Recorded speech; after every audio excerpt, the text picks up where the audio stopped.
Susan, my wife Rosalia said do not use that Prime Minister of Education piece, but one of the kids said that one time, and kind of like, wow, because I consider what I do to be a ministry, to be honest. Let me address the elephant in the room. Yeah, that's supposed to be a joke. Don Johnson says you have to explain your jokes, don't tell the joke, right? Thank you, I remember that lesson.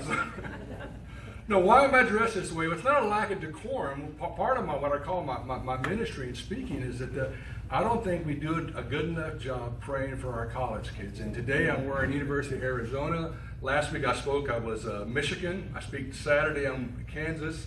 In fact, one of my best friends in high school, where's Richard Anderson? Richard Anderson, my same name, friend of mine, he went to West Point and now he's in Arizona. But I really feel that we need to be praying for our college kids, especially our college Republicans, our young conservatives, young Americans for Freedom, our pro-life Republicans are out. They need our prayers.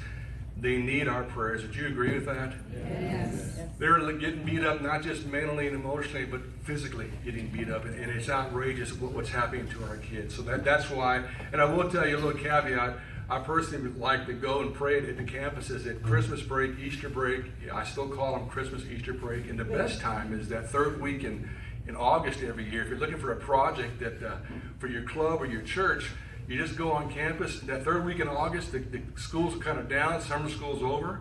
But what's happening a week later, freshman kids are coming in, starting a brand new journey in college, and senior kids are doing their last journey in college.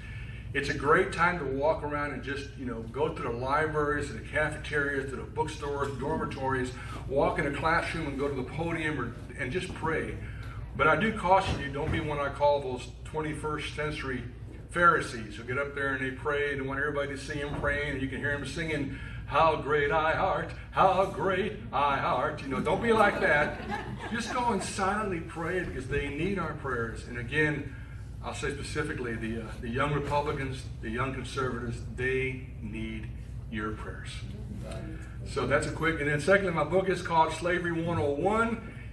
It's on the website is called KenMercerBooks.com. It's under Zondervan and Thomas Nelson. And it's about us. It's about the people who founded the Republican Party.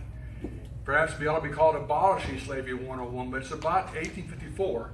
A lot of people from a thing called the Great Awakening, and the whole world was doing slavery. Everyone, every country in the world was doing slavery. And they stood up and said, this is wrong. Human slavery, and they worked with African slaves there, and a bunch of white people, that's who it were, said, human slavery is a sin. We must confront that sin. And you anti-slavery people should not be involved in politics. The whole world's doing slavery. It's big money. Many politicians, the whole re-election campaign is slavery money. And then they went as far as saying that, by the way, we have some ministers who are saying, quote, that slavery is part of God's plan. That's how tough it was. And I will just quickly say, my friends who are pro-life, we're hearing the same message right now. Don't be involved in politics if you're pro-life. And the other party has ministers who are saying, guess what? Abortion is part of God's plan. So this is what this is about. It's about our history, and it's something we need to be proud of because we've done some great things. So anyhow, that's the elephant in the room. Why I'm wearing a college outfit today. Pray for the kids at Arizona, not just Arizona University, anybody in Arizona, every state, they need our prayers. My books are $15. I have 7 left. My wife is so happy about that, except I told her, well, good, now I get to order the next 100. And she goes, okay, well, CRT, I call it CRT, critical race theory. And it's probably best defined, there's a lot of academic definitions, but it's best defined by moms and dads. You see it across the nation. They're saying you're rewriting, revising history, and you're omitting, leaving out key parts. Anything that might favor our cause, the people before us, that's left out. But you're rewriting and revising American history. Why? Because you want to create lies. And you're creating lies to create hate, and you're creating hate to divide America. Wow. That's pretty profound what moms and dads are saying across the nation.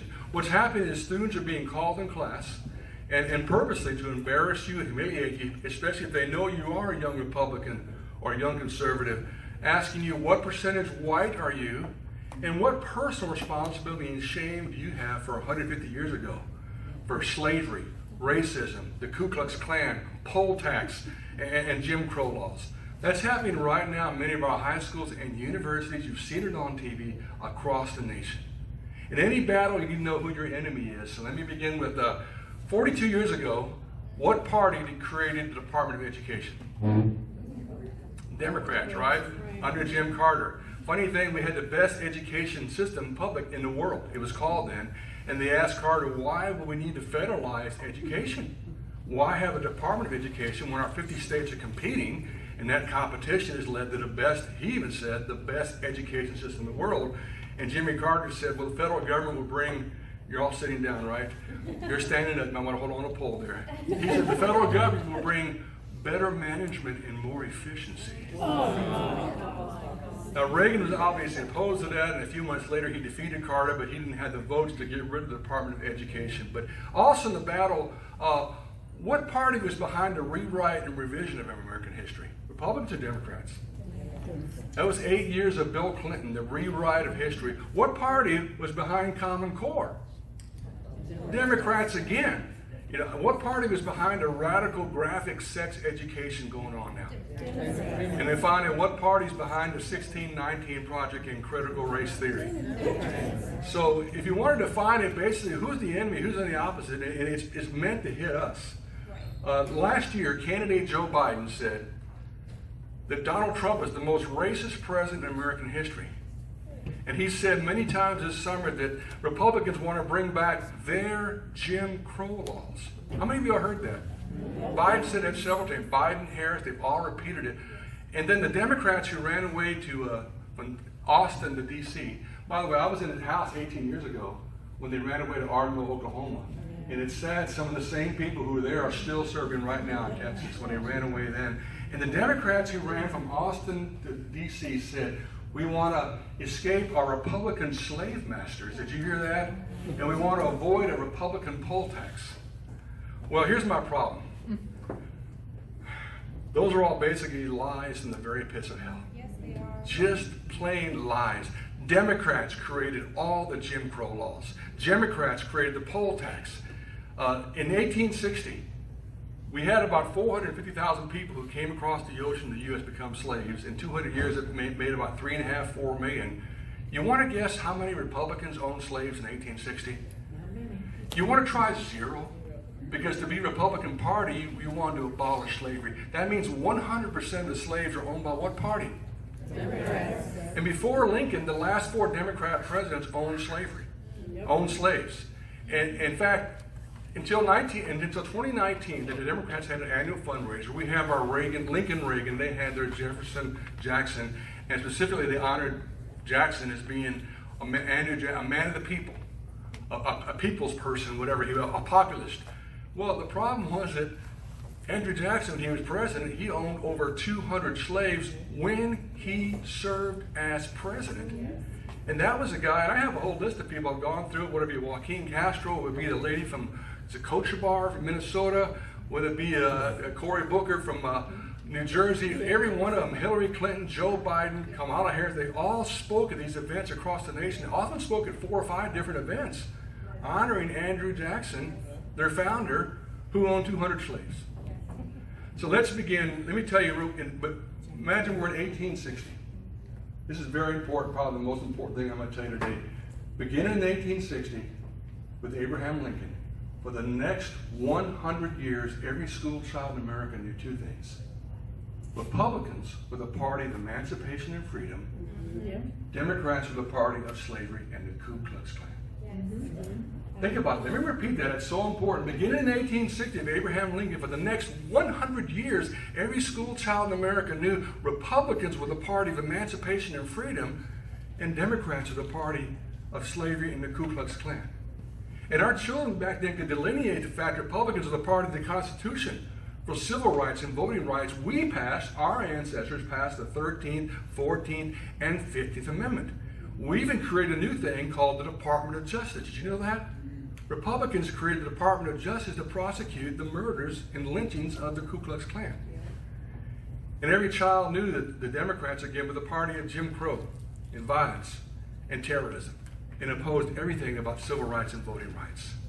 But let's level set. Right now we're in the year 1776, which is the year of what? the year of our decoration. And let's talk about what everybody knew. You knew three things then. In 1776, slavery was over 8,000 years old. Not one country in the world had abolished slavery.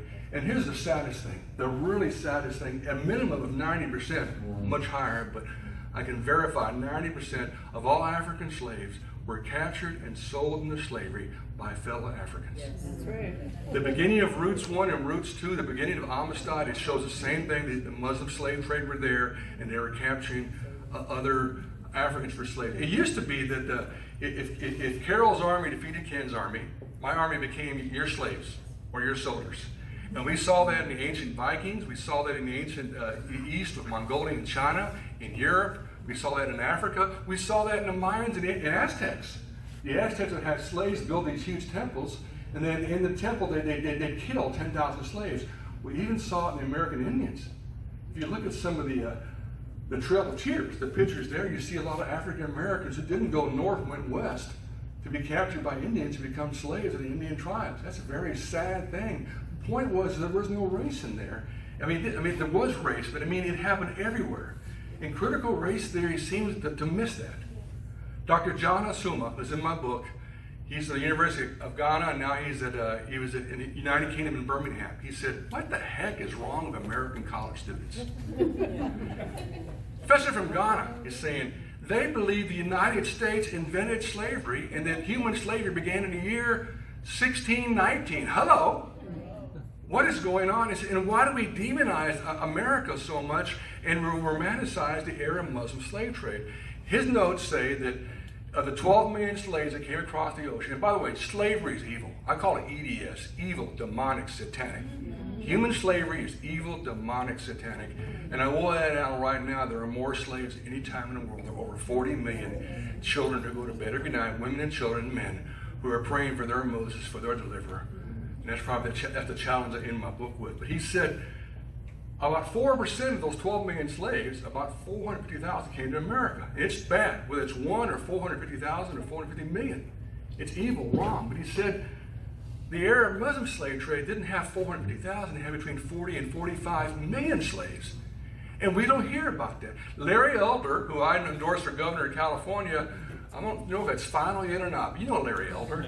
He said, every month I go to a beautiful month of Black history every February, but never once in all the years have they ever taught me about the Arab Muslim slave trade. And what's different was when I talked about Carroll's army beating Ken's army, that's the way it used to be, but the Arab Muslim slave made it into a business. It became a business. And it began in 750 AD. Now, using regular math, not Common Core math, if Columbus came in, what year was Columbus? So that means the Arab Muslim slave trade was at least 700 years before Columbus. Our declaration was in 1776, and using regular math, not Common Core math, if it began in 750, it means 1,000 years before our declaration began the Arab Muslim slave trade, and yet nothing's covered about that. Nothing. Thomas Sowell, great economist, African-American economist. He started his life as a Marxist socialist, and now he's very conservative. He said that it is true. His same number said 480,000 slaves of the 12 million came to the what is now the United States. But he says in that same time frame, Thomas Sowell says, we don't talk about the fact in that same time frame, the Arab Muslim slave trade took between 1.1 and 1.2 million Anglo-European slaves in the Mediterranean. We don't hear about that. And how many have heard of the Barbary Wars? Have you ever wondered why the Marines what the Marines do with Tripoli, Africa? Well, we sent ships there, and they were taking our ships, the Muslim Arab slave trade, and making our sailors are being castrated, become slaves, eunuchs, and the women were forced to become concubines. So that's part of our history right there. But we don't talk about it. Now, slavery is evil. And I know if you only had 450,000 slaves come across it or 12 million, it doesn't matter. It's still evil, right? But critical race theory seems to miss that part. Frederick Douglass, one of my heroes, I call him the Martin Luther King of the 19th century. He was a key consultant to Abraham Lincoln and to Ulysses S. Grant. And what happened, there were a bunch of Christian groups, and I'm going to make a comment. I'm Christian, so I can say it. It's all right. But sometimes Christians are so good we're no good. I have a word called sognog, S-O-G, so good, N-O-G, nog, no good. Christians are You ever have anybody in church sometimes they're so heavenly minded, they're no earthly good? That's right. Or I have friends now for at least 20 years that say, I don't need to vote. I don't need to get involved. I don't need to support, anybody for office because Jesus is coming soon. And it's been 20, 30, 40 years and they're still not voting, right? But they have our values. Well, these so good, no good, sognog, it's a Mercer word, sognog Christians, they raised money to the slaves. And they said, guess what? We got money. And when you're free here in the north, we bought you a free boat ride right back to Africa. And Reverend Frederick Douglass says, are you nuts? It's better to be here in black and free and fight to remain free than go back to Africa and be captured and sold into slavery by the same tribes you captured in the beginning. And by the way, there's only about a 4 or 5% chance you'll wind up back in the United States. So I've given you all that. So now, let's go back to where we're at. We are students right now. I'm transporting Carol. Okay, this room now is now the University of Arizona. We're sophomore U.S. history. And I have a surprise for you. The professor is liberal. Okay? I know it's going to catch you off guard. He or she is liberal. When I grew up, there were only 2 genders, but there's 320 now in California. I don't know how they do what you fill out now, but I'll stop there. And the professor's looking again for a student to humiliate and embarrass in class, right? And he's looking around and he sees sophomore Don Johnson of the baseball team there. He sees Susan Walker, sophomore, and he sees this young Ken Mercer. Mr. Mercer, stand up. Remember, we're in a class right now, right? History class, right? And you're all watching. Mr. Mercer, tell us, what percentage white are you? And what responsibility, shame do you have, Mr. Mercer, for slavery and racism and the Ku Klux Klan and poll tax and Jim Crow laws?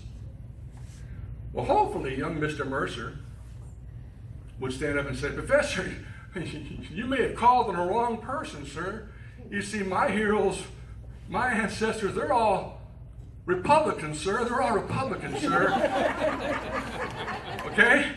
It says, my ancestors got outraged back in the 1850s when the Democrats tried to expand slavery all the way to California. They wanted to create a state called Southern California, which would be a slave state with 2 slave senators. They got so mad the way Democrats treated slaves and wanted to increase slavery. In 1854, they created a brand new party. And it was called the Republican Party, Professor. Did you know that? And their platform was to abolish human slavery. Professor, why doesn't critical race theory talk about that?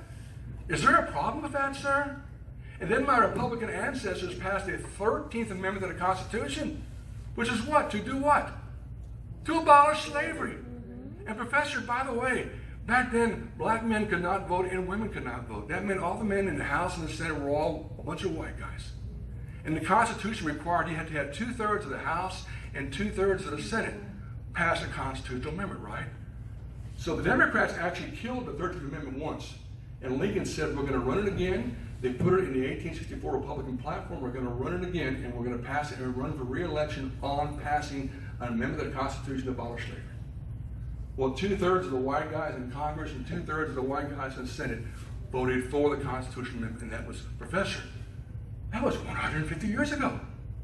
But then it gets more interesting. The Constitution requires what percentage of states to ratify a constitutional amendment? How many of y'all say 50%? 2/3. 2/3. How many said 2/3? Great answer. It's the wrong answer.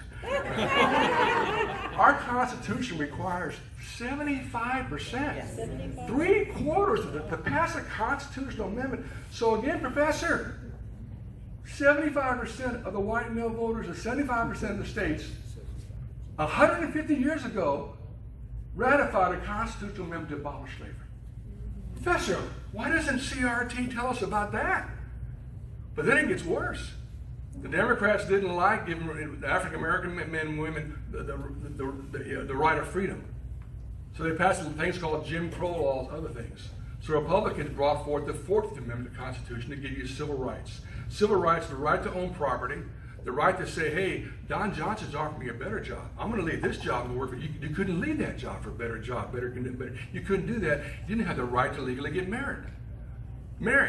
So Republicans passed the 14th Amendment of the Constitution. Again, 2/3 House, 2/3 Senate. Again, 3/4 of the states. But guess what, Professor? The congressional record says that every Democrat senator and every Democrat member of the House voted no on civil rights for African Americans. And Professor, 2 years later, another constitution, the Democrats still didn't want to give civil rights to African Americans, so the Republicans passed the 50th Amendment of the Constitution, granting the right to vote to African American men. And by the way, Frederick Douglass worked on that, just so you know. He was pushing for men and women to have the right to vote. Women didn't make the 50 years later, but you should know how his mind, where he was going. Because he believed that if women could vote, slavery would never be a problem, it'd be gone. But again, 2/3 House and Senate, 3/4 of the state. But once again, Professor, the congressional record says every Democrat member of the House, every Democrat member of the Senate voted no on the 50th Amendment, granting African American men the right to vote. He said, Professor, you asked me what I'm ashamed of. I'm very proud of my Republican ancestors because they formed over 4,000 freedom girls and freedom schools. Because the new slaves need to transition to become free, right? And they wanted 4,000 schools to help the slaves and their children learn how to read and write. Why, Professor?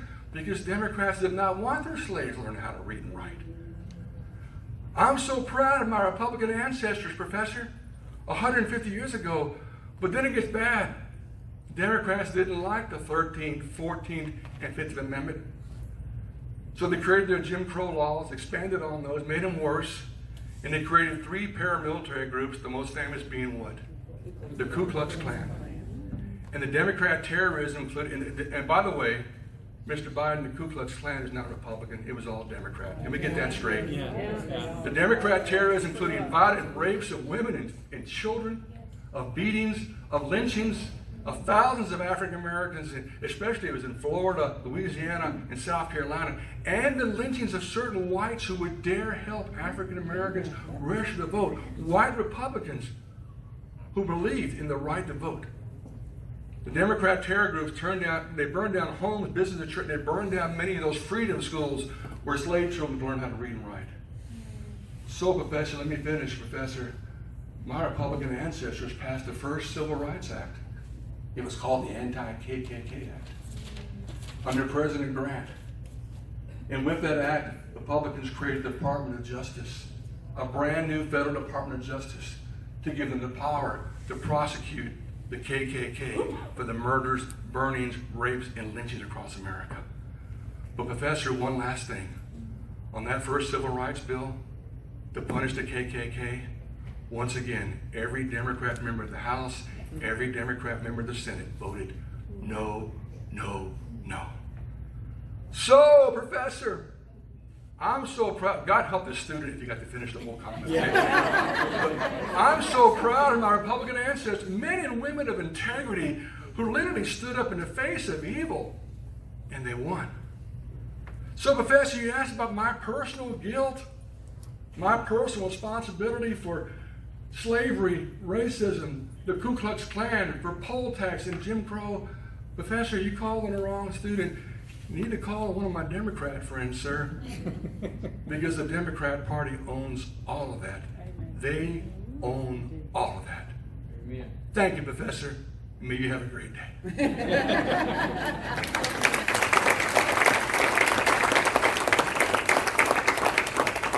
I'll stop there real quick. I'm also writing, actually, Susan, I have a 4th book. Oh, God, my wife's going crazy. One's called a Conservative Republican 101, talks about our history and all the things we talk about. And because I want to be careful, Carol. Don't worry, trust me, Carol. When I talk to other groups that are not Republican groups, I use a 4-letter F word. They hate. And I've heard many of you all use that same 4-letter F word today. Don't worry, don't worry. You know what that 4-letter F word that we use that they hate? F-A-C-T, fact. They cannot handle facts. And I know many of you all did, I've known for years, and my mom and dad taught me to always fight hard, but only fight with truth. Don't make it up, don't lie. And the hardest thing for all of our people, especially in the ballot, the hardest thing for me in the Texas State House and the State Board of Education, I don't mind even saying when I'm arguing with some Republicans, the hardest thing for me is my mom taught me to always fight with truth. Those who oppose the things that you and I believe in, truth has never been a requirement. And when you hear the words, I'm not picking on Joe Biden, but what he has said. The Democrats who, I was watching the A&M game and the Clemson game, and I forget where else, and all the students were yelling, "Fact, Biden, fact."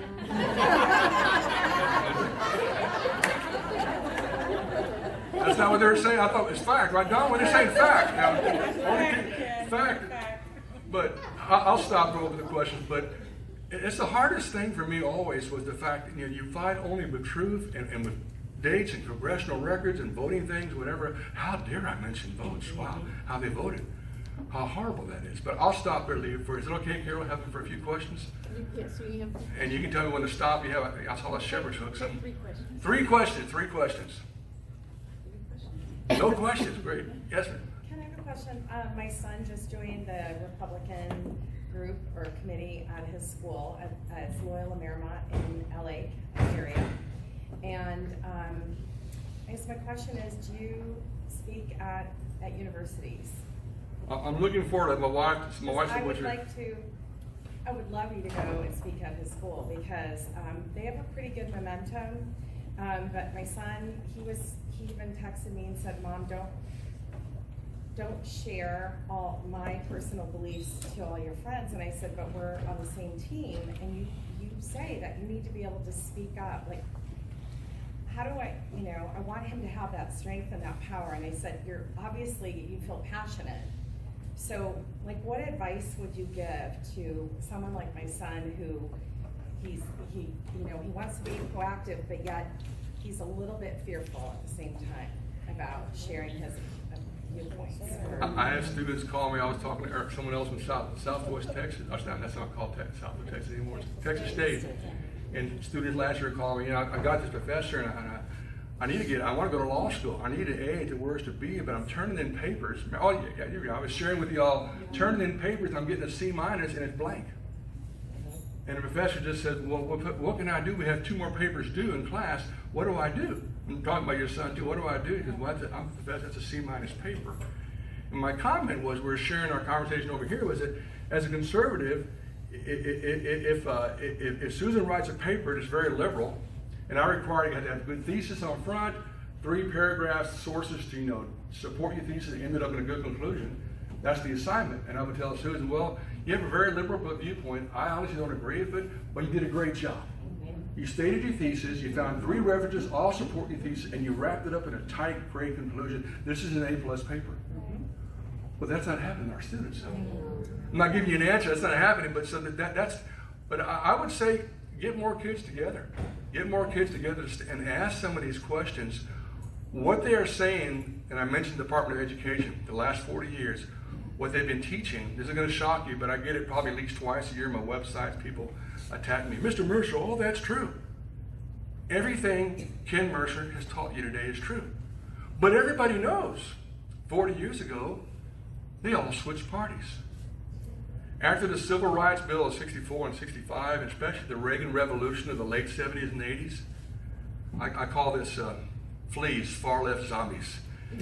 It's pronounced like fleas, but they believe this. Everybody knows, and they're teaching our kids this, and when your son argues, everybody knows that 40 years ago, that the Lincoln Republicans, they heard this bell, this whistle, and they became Democrats. And the Democrats who were pro-slavery, anti-civil rights became Republicans. And they've been teaching, caution your son, when they argue, they may say you're everything right, but everybody knows they switch party. And I get this at least 2 times a week. They're screaming, they switch. Everybody knows the parties switch, Mr. Mercer. And the Democrats are now Republicans, and the Republicans are now Democrats. And they really, and I call it zombie-like. They heard a political dog whistle, and the Republicans of Lincoln all of a sudden became Democrats, and the Democrats of Ku Klux Klan and Jim Crow became Republicans.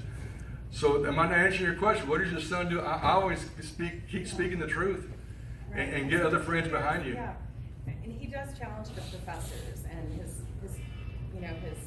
peers, but just me being proud because he attended the Larry Elder dinner on Friday. God bless him. And I'm getting a little misty. yeah, and he's doing all these all these events, and he's passionate. And he said, "Mom," he goes, "these professors, they tell you what they want you to believe and all this liberal BS, and he goes, it's so frustrating. We're paying all this money for this education, and he goes, a lot of it, he goes, I don't believe in it, and I have to keep challenging it with the students, and and he's like, it's really frustrating. But at the same time, I said, but then you're double talk, because you just sent me a text, like, and I'm proudly sharing with everyone, look at what Peyton's doing, and he's like, don't tell everyone, like, unless that's just being a teenager. I don't know. And No, I said, I've had- I want to tell everyone. He's not unique. They get beat up, as I said earlier. They get beat up emotionally, spiritually, and physically. It is bad, and let's make sure we pray for your son too. And for I do face things with a lot of universities and college Republicans. I do one called Turning Point. I believe it's a chapter there, Loyola. Yeah, that one. And there's 3 or 4 in Louisiana, up in I think Illinois and California. But I watch what's happening, and it's bad.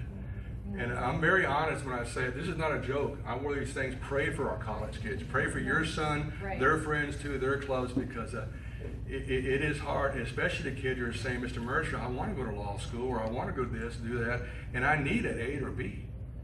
And I'm getting papers back that are blank, not one red mark, but I get a C- on there. And they know it's because your son doesn't agree with the professor. And I don't know if I give you an answer or not. I would keep on, but I would love to come and speak to any group. Have you sign a book for But thank you. I've got 7 books left, $15 each. My credit card thing does not work. Thank you for helping me, Patrick, of that too. And Christine, I couldn't get that to work, but he's going to send it back. But It's not the right one. anyone else? I hope I helped out some. Thank you so much. But that's why I'm so sincere about praying for our college kids. They need our prayers. Right over here. I have several questions rolled in front. So all of the things that you just said up there, is that pretty much what your book is about? Yes, I give the references in there, and what's neat about, I gotta tell you, a lot of the kids are buying the ebook online, and I started doing that too. The ebook is real cheap, it's like $5, but the ebook goes to any reference I have, and I'll reference it on there. And on the book, you can click on the ebook. You get it right away. You don't wait 2 weeks to get in the mail, whatever. You get it right away, and you can click on my reference, and then that reference you can click on all their references. So it's all in there. It's all factual. You can click on my references, and then it'll go to my references, and you can click on their references to drill down to show it's all factual. Because I only knew that the Ku Klux Klan had been, the Democrats that created Ku Klux Klan, but I didn't know all those other facts, and it seems to me if her son got that book, which she said she's gonna get, and really studied it and memorized it, that could be a really good defense to speak the truth. So, but I have 2 other things to say. Is Common Core still being taught, and was that only for math, or was that English also? Common Core. When I was in the state board, I argued that Common Core was everything, and they would, and Republicans would attack me, Mr. Mercer. It's only English and math, but I'd read the standards from every other state, including California, and it would say English, math, science, history, government, everything else. So, but I will caveat, I haven't read the current bill on CRT here, but my problem with the Republican Common Core bill is we had no penalties. We outlawed Common Core in Texas, and to be honest, I had even my last session, which ended in last January, parents bring me worksheets, and the very bottom it would say, parents from here in the Hill Country, towns around here, and the very bottom of the sheet it would say, Common Core math worksheet. Exactly. It wasn't hidden, and my concern was we had these things out there, but we did not have any penalty out there. And I hope the new CRT bill, I know Steve Toth, I think he'd offer that bill. He's been contacting me too to go and speak in some of his areas, but I hope there's penalties in there. The Republicans who attacked me said, oh, Mr. Mercer wants penalties to put the old school teacher in jail. I said, it's not the classroom school teacher. It's not the classroom educator. Most of them are going to bat for us. It's some of the districts and some of the school boards doing this stuff.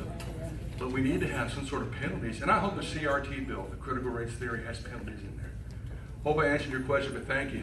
Yeah, it's all true. I'll stand on it. And the best thing, you have a thing called a little minor, Democrats hate this, that one little FACT called Congressional Voting Record. But it's out there. And one more question, right, Karen? Am I being okay? One more question. I'll ask it. When did all this math stuff change to where the kids have to have a whole page just to explain one problem? It was Common Core. It was their theory is unproven. When I look at, I call it Corruption 101, another chapter I'm working on. But Common Core, if you haven't heard us speak before, what happened was the Obama administration said they had passed state standards. Well, I'm from Texas, and we had 5.4 million kids in public schools. We had 1/10 of the nation, and there were no state standards. They didn't call Texas. They didn't call me and my colleagues to develop. They called them state standards. But what they did was they said we have billions and billions of dollars, and if you promise to follow our Common Core standards for math and English, we'll give you all this money. And then I worked with Robert Scott, was the Commissioner of Education, Rick Perry was the governor then, and they both said no. And we're one of 2 states who said no. Not only no, but fill in the blank no. Because how dare you say we'll give you these billions of dollars if you promise to follow these standards which have not even been written yet. But I have to be honest to you, 48 states, including many Republican governors, said yes. We'll take the money and agree to Common Core standards that had not even been written. So that's how it all happened. You know, now And it's outrageous. And now you go to buy fast to give it back, and then it's just been done. Yeah, I was sharing today at the McDonald's. It was it was this week. It was $5.25, and I did something horrible and mean. I gave him a $10 bill and 25 cents. You know? and they kept saying, "Well, 25. Yeah, I gave you a 10 and a 25 cents. Is that my hook to get off? This lady's had her hand Oh, up. I'm sorry. I can't.